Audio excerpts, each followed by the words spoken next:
In this video, I'm going to be talking about why the dollar has been rising and therefore why that's been affecting dollar pairs in Forex trading. A little bit of a disclaimer before we start. First of all, this is slightly time sensitive. So obviously the dollar has been rising over the past couple of weeks. I'm currently filming this on May the 2nd, 2022. So if you're watching this in 2025 and you think I'm completely crazy because the dollar isn't rising, it's falling, then that's probably why. Obviously, if you are watching this at some point in 2025 and the dollar is rising, then it may still hold some value because some of the things that I'm saying in this might apply, but also it might not. So it's worth watching, even if you're watching this way in the future from the time of recording, but I can't promise that all the things that I'm going to be talking about are going to be the same. Also, this video isn't intended to tell you to take any particular trade in any particular direction or to trade any currency pairs in a particular way. It's just to talk over the fundamental factors which are affecting the market and why the US dollar has been rising and how far I think it is likely to go, or where I think it could go on some dollar pairs, and we can look at a little bit of technical analysis for that. But ultimately, the reason why the dollar has been rising, so at the moment we've got the DXY up.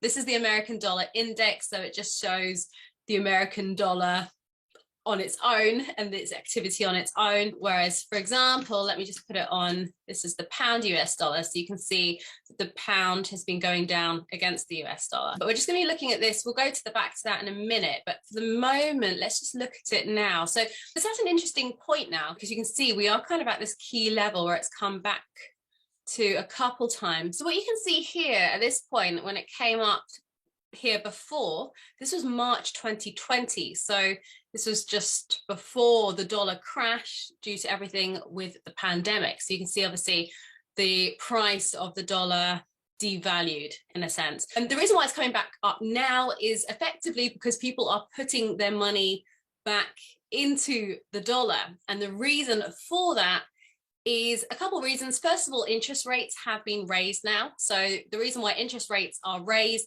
is because they are trying to encourage people to save their money rather than to spend it. So when interest rates are low, what they're trying to do is encourage people to spend their money, and that can often help try and get you out of a recession type situation. So in the situation obviously following the pandemic, there might have been concern that we were going to go into a man-made recession because people would get afraid and they wouldn't spend money. So if you lower interest rates, people are more likely to borrow money because they can get 0% credit cards and then they can spend more money. Obviously, they can get out interest-free loans, and that just encourages people to be spending money. However, what that does is it decreases the value of the currency. However, often stocks end up going up in value at this point. And that's because when interest rates are low, people don't want to save their money because there's almost no point in saving their money because they're not getting any interest back on that money. But if people have a lot of money in savings, then they will more likely put that into the stock market where they know that they can get slow and steady returns.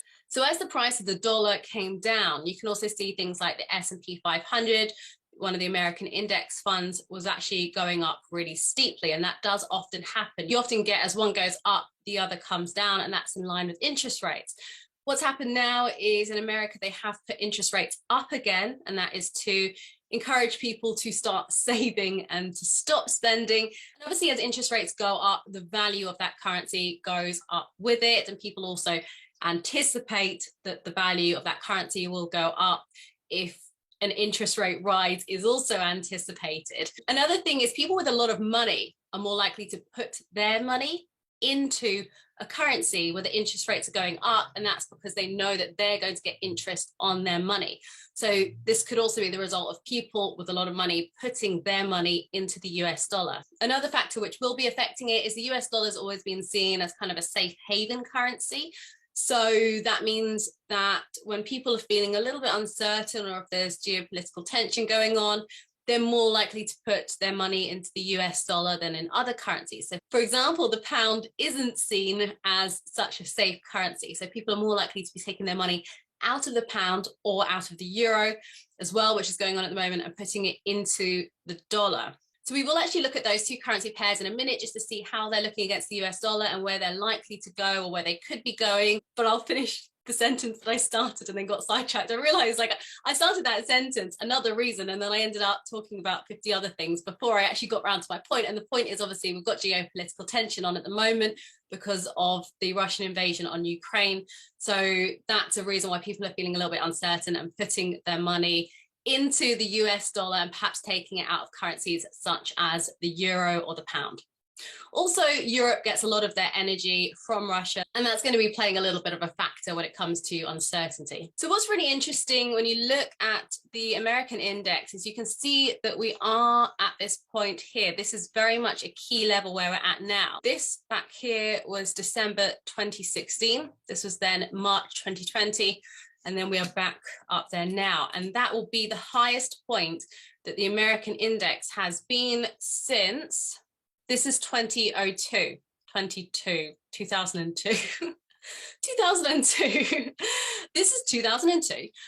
So this will be the highest point that has been for effectively 20 years, pretty much, more or less. And that is pretty significant. Can you see? Let's just draw a little line across it.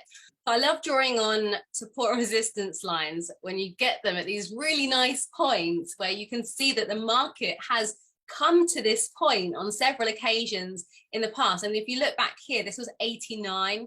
It's come back here again in 99. And you see it came down, it touched this almost exact point, and that was back in 2002. And then it's been fairly low for the last 20 years. And then we've obviously had these points now. So it'd be quite significant and interesting to see if it does obviously break up past this point. I am not a fortune teller, so I'm not going to say it's definitely going to break up past this point or it's definitely going to come back down. Obviously, when you get to these key levels of, support or resistance in trading, there are a couple of things which can happen. Obviously, it can bounce back, as you can see here. It can hit this point and then come back down. It's done again there. Or it can break this level, start closing above that level, and then accelerate up, often to the next key level. Obviously, not always. It doesn't have to abide by any rules or do anything just because we want it to. But those are kind of the options of, what we're looking for and what could happen. So let's have a little look at some of the currency pairs. So I'm going to put on the pound dollar, which is quite a nice one. Let's just take off some of the lines and other things we have going on here at the moment because it gets a bit messy. Oh, that's such a nice line. Look at that one. Right, so let's draw on, take this one away as well. Make it nice and clear. Right, let's draw on some new lines. So let's just put that on. That's a pretty clear. I don't know what training view keeps moving on its own. It's really annoying. I don't know what it's doing. I've obviously got some setting on where it's just moving by itself, but I haven't got a clue what it is, so it's really difficult to change it. There's another one. Let's put on another one. Actually, we're kind of at key level right now, aren't we? Which is interesting. So I tend to put the key level lines, support resistance lines, through the bodies, as many bodies as possible. I know some people like to put it through as many wicks as possible. I don't like to use that because the wicks are often volatility. They're often extreme movements. They don't really represent, the majority movement. And sure, the price can shoot down past there, but it's sort of really where it's opening and closing, which is important. So I like to go through the bodies.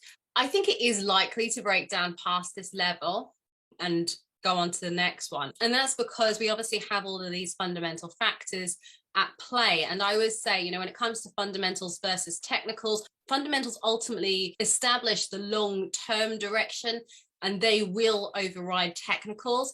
You do need to understand technical analysis. You can't just be a fundamental trader unless you have a lot of money and you're really just trading long-term.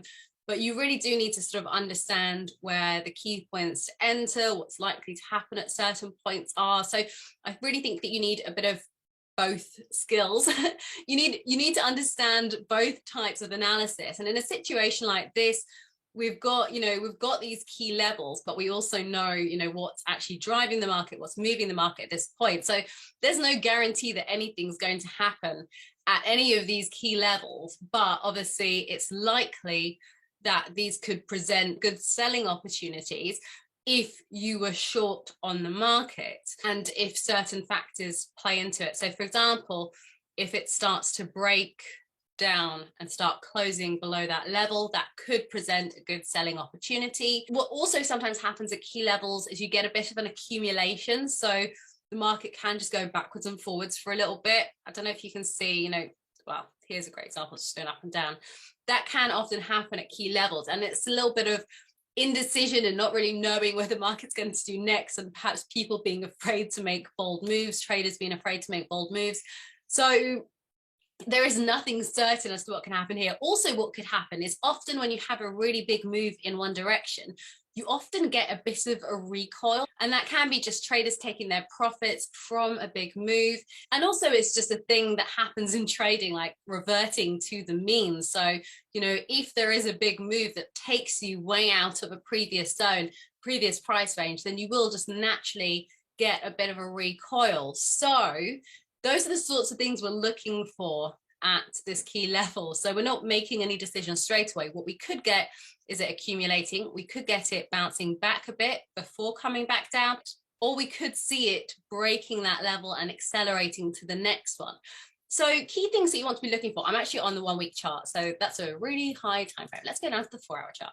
So you have this level here, and you can see it sort of coming back down to this level, messing about with this level, not really sure what to do. Now, what you're looking for is you're looking for this level to be broken with a really decisive candle, with really decisive price action. So a long bodied candle with not much wick is a really decisive move.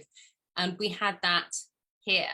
Now, if you'd seen, say, a doji candle or smaller candles, you know, edging away from this point, you know, like you've got here, these aren't decisive moves. These are traders messing about effectively, everyone being a little bit unsure about what's going on. It's this bold, big, long body candle, this decisive move that gives you an indication that what you've got here is a break. Now, sometimes what you get is a retest. So once you get a break, you end up getting it going back and retesting the level. In this case, we didn't actually get that, but often you can get that. So that's just one thing to be aware of, where you're putting your stop loss if you are trading a breakout, because obviously if you sold here, which is fine, and then you put your stop loss just around this point here, and let's just measure where that is. I mean, because that's going to be a fair amount of pips there in that one candle. So who's good at maths? I can't do that in my head. I'm going to get out my calculator. I'm sure there's a really easy way to do this on TradingView that I don't know about, so I'm just going to do it the old-fashioned way. So that, wow, that's a roughly 160 pips from there to there. I mean, it would have been around there. That's actually where the candle began. So about 150 pips is this candle. So that's a really big candle. And if you would have just traded this move, you would have made some pretty good profit. What you often get is a retest. So that means that the market will come back up and retest this level. 160 pips, you might not get a retest of that much, but you don't obviously want to have your stop loss too close to this point. You kind of want to have it on the other side of it, just in case it does have a retest. You don't want your stop loss to get hit, to lose 150 pips pretty much, and then the market move in the direction that you're going in anyway. So, I mean, that can present a bit of difficulty when you're looking at your risk reward ratio. I know people get really hung up on the risk reward ratio and they want to only have it in their favor, but obviously you do have to be sensible when you're thinking about these things. It's all very well having a really good risk to reward ratio, but if you know that you're almost definitely going to get stopped out just with normal price action, then, you know, you don't want to do that. Now let's have a look at the euro US dollar as well. So we've seen, oh, here we go. I've had Fibonacci on here. Let me just get rid of this for now, so it's all nice and clear for you. Let's have a look at where it is. I'm going to put it back on the week chart just for now, so we can look at any key levels. Oh, look how nicely that is. It's so it's almost exactly, look at that on that key level. Here are some others I've drawn on earlier. We can leave them there for now, but let's have a little look at where you know, it could go if it breaks this level. So obviously we have down here, we've got a level there, and you know, you see there's a bit of a level there. So just because that's actually quite a big distance, we're on the week chart. So I don't know why it keeps it's like it's dancing with me. So yeah, these are the points that it is likely to get to if it does break this current level that it's at the moment. So let's go back to the 1 day chart. We weren't even on the 1 day chart, we're on the 4-hour chart, but let's go to the 1 day chart anyway, just because it's nice to see it on different levels. So yeah, it could potentially get to this point if it breaks through. Obviously, what you could also get, and what is likely, is an accumulation or a little bit of a recall. Like you might get it coming up a little bit, you might get a bit of a move up. So it's really one of those things where you need to watch and wait and see what happens next, rather than trying to predict what's going to happen. What would be nice and what I would enjoy to trade would be if we got a really clear break of this level, because ultimately I think the fundamentals are moving the market. So although I don't want to be biased towards it going in a particular direction, because you're not supposed to be biased as a trader, you're supposed to be neutral and just react to what you see. But I do believe obviously that the fundamental factors are moving the market, and I think that we could see a further move down. So